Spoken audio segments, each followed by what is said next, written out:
Hello friends, आपका स्वागत है मेरे चैनल पे। तो जैसे कि कुछ दिनों पहले ही मैंने वीडियो डाली थी कि किस किस आईआईटी में या किस किस यूनिवर्सिटी में आपके पीएचडी के एडमिशन स्टार्ट हो गए हैं। तो उसके बाद से आपका यही डाउट आ रहा था कि क्या एक एसेंशियल रिक्वायरमेंट है, क्या एलिजिबिलिटी क्राइटेरिया है आपके पीएचडी करने के लिए या इन फॉर्म्स को भरने के लिए, और या कैसे फॉर्म भरते हैं और कैसे पीएचडी एडमिशन होते हैं, मतलब आप क्या पूरा प्रोसेस होता है वहाँ तक जाने का। अगर मैं उसे समझा देता तो आपके लिए बेटर रहता। तो आज की मेरी वीडियो इसी रिगार्डिंग है कि जिसमें मैं आपको पूरा प्रोसेस बताऊंगा कैसे आपका पीएचडी में एडमिशन होता है, क्या चीज़ों की रिक्वायरमेंट है जो आपको पड़ती है फॉर्म भरते समय। तो चलिए शुरू करते हैं। देखिए, सबसे पहला पॉइंट तो ये है कि अगर आप पीएचडी करना चाहते हैं तो देखिए आपको मतलब वेट करना पड़ता है हर यूनिवर्सिटी के, या जहाँ भी आप पीएचडी करना चाहते हैं, किसी प्राइवेट यूनिवर्सिटी या स्टेट यूनिवर्सिटी या आईआईटी का, आईएससी के, उनके फॉर्म आने के। देखिए, फॉर्म सबके अलग आते हैं और फॉर्म आपको सबके अलग ही भरने पड़ते हैं। मतलब अगर आप 5 यूनिवर्सिटी में अप्लाई करना चाहते हैं तो 5 के फॉर्म आपको अलग भरने पड़ेंगे। अगर आप 10 इंस्टीट्यूट में अप्लाई करना चाहते हैं तो आपको ऑल 10 के फॉर्म अलग भरने पड़ेंगे। अब सेकंड चीज़ है एलिजिबिलिटी क्राइटेरिया की। अगर आप बात करें तो देखिए, ज़्यादातर केसेस में जहाँ पे भी एंट्रेंस टेस्ट नहीं होता है, और मैं आपको बता दूँ आईआईटीज़ में, आईसर में, आईएससी में, सीएसआर में ज़्यादातर केसेस में टेस्ट नहीं होता है। भले ही उन पर लिखा रहेगा रिटर्न टेस्ट, पर कोई टेस्ट नहीं होता है। तो उनमें आपको नेट जीआरएफ ही चाहिए होता है या गेट चाहिए होता है।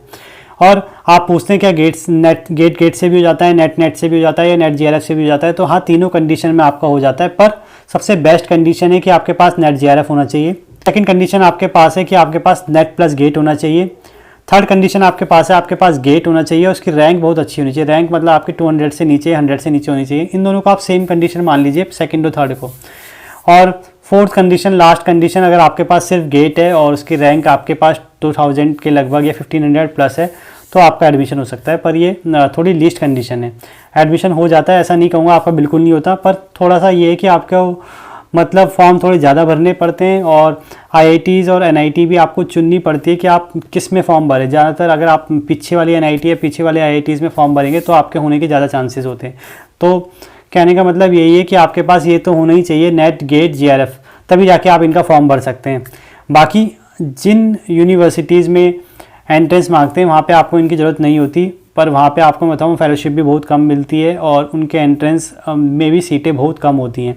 सीटें मुश्किल से 10, 12, 20 ऐसी सीटें होती हैं मैक्सिमम। तो इसीलिए यहाँ पे थोड़ा नुकसान होता है फॉर्म भरने का और फेलोशिप का भी। फेलोशिप भी आपको 8 या 16,000 देखने को मिलती है। बस बात होगी आपकी एलिजिबिलिटी क्राइटेरिया की, मतलब आपके पास नेट, गेट या सीएसआर, जीआरएफ होना चाहिए। अब थर्ड आप पूछते हैं कि सर जो फॉर्म अभी आ रहे हैं उनमें क्या आप आने वाले गेट के रिजल्ट के बेसिस में उन्हें भर सकते हैं। तो देखिए, आप उन्हीं फॉर्म को आने वाले गेट के रिजल्ट के बेसिस में भर सकते हैं जिनकी डेट आपके रिजल्ट के बाद तक रहेगी, या जिनमें लिखा होगा कि आप अपने गेट का रिजल्ट अपडेट कर सकते हैं। तो इन 2 कंडीशन में ही आप इन फॉर्म को भर सकते हैं। बाकी अगर आपके पास मतलब ये कंडीशन नहीं होती और आपके पास कोई पुराना रिजल्ट नहीं है नेट, गेट का, तो आप इन फॉर्म को नहीं भर सकते। फोर्थ पॉइंट है, देखिए जैसे कि आप ये पूछते हैं कि क्या सिर्फ गेट के बेसिस में भर सकते हैं, तो हाँ भर सकते हैं। सिर्फ नेट के बेसिस में भर सकते हैं, तो हाँ भर सकते हैं। नेट जीआरएफ है फिर तो माशाअल्लाह, मतलब फिर तो आप भर ही सकते हैं, आपका एडमिशन हुआ पड़ा है। और फोर्थ कंडीशन है, आप पूछते हैं कि आपका कुछ भी नहीं है और आप इस फॉर्म को भर सकते हैं।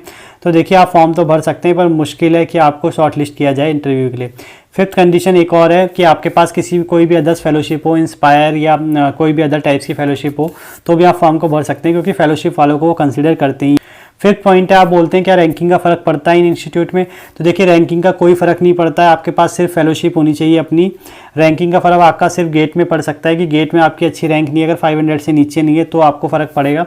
बाकी नेट, जीआरएफ में आपको कोई रैंकिंग की कोई ज़रूरत नहीं होती। नेट, जीआरएफ में आपकी जो भी रैंकिंग है, आप सबको इंटरव्यू के लिए बुलाया जाता है और आपके इंटरव्यू के बेसिस में ही आपको सिलेक्ट किया जाता है। पॉइंट है, देखिए तो इसका प्रोसेस क्या रहता है, फिर इंटरव्यू कब होते हैं। तो देखिए, पहला प्रोसेस तो यही है कि फॉर्म आएंगे, आपको फॉर्म भरना है।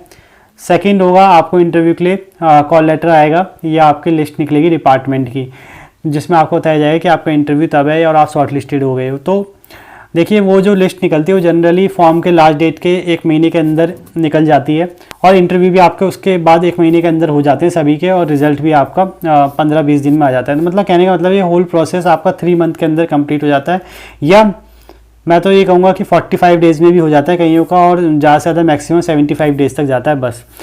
तो इसमें अगर मैं आपको एक और चीज़ बताना चाहूँ तो आईआईटी इंदौर और आईआईटी गांधीनगर को मैंने नोटिस किया है, इसके फॉर्म आपके 2 बार निकल जाते हैं। एक तो बहुत इनिशियल स्टेज में जैसे अभी निकले हुए हैं और जल्दी जल्दी इंटरव्यू कराते हैं, जल्दी जल्दी एडमिशन ले लेते हैं। फिर आपके एक मतलब जब सब आपने फॉर्म निकाल लेंगे तो उनके साथ निकालेंगे, या जब सबके फॉर्म निकल चुके होंगे, खत्म होने वाले होंगे, तब ये निकालेंगे दोबारा। आईआईटी इंदौर और आईआईटी गांधीनगर, इनमें थोड़ा आप ध्यान रखना, ज़्यादातर केसेस मैंने ऐसा देखा है।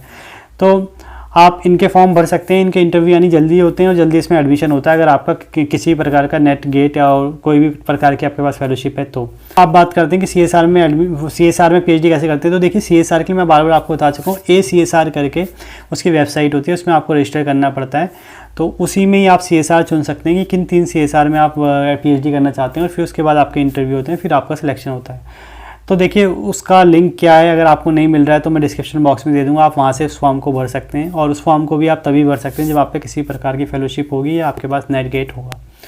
अब नेक्स्ट क्वेश्चन है कि मतलब आपका एडमिशन कब तक होता है। तो देखिए ज़्यादातर केसेस में आपका एडमिशन ऐसे ही होता है, जैसे जो फॉर्म अभी निकल रहे हैं जनवरी में, आप उसे फरवरी तक भरेंगे यानी लास्ट डेट होगी, मार्च तक आपका इंटरव्यू होगा, अप्रैल तक आपका रिजल्ट आ जाएगा, तो जून तक आपका एडमिशन होगा और जुलाई में आपका सेशन स्टार्ट होगा या अगस्त में। तो कहने का मतलब ये जनवरी के फॉर्म का एडमिशन आपका अगस्त में होगा और अगस्त के फॉर्म का एडमिशन आपका जनवरी में होगा।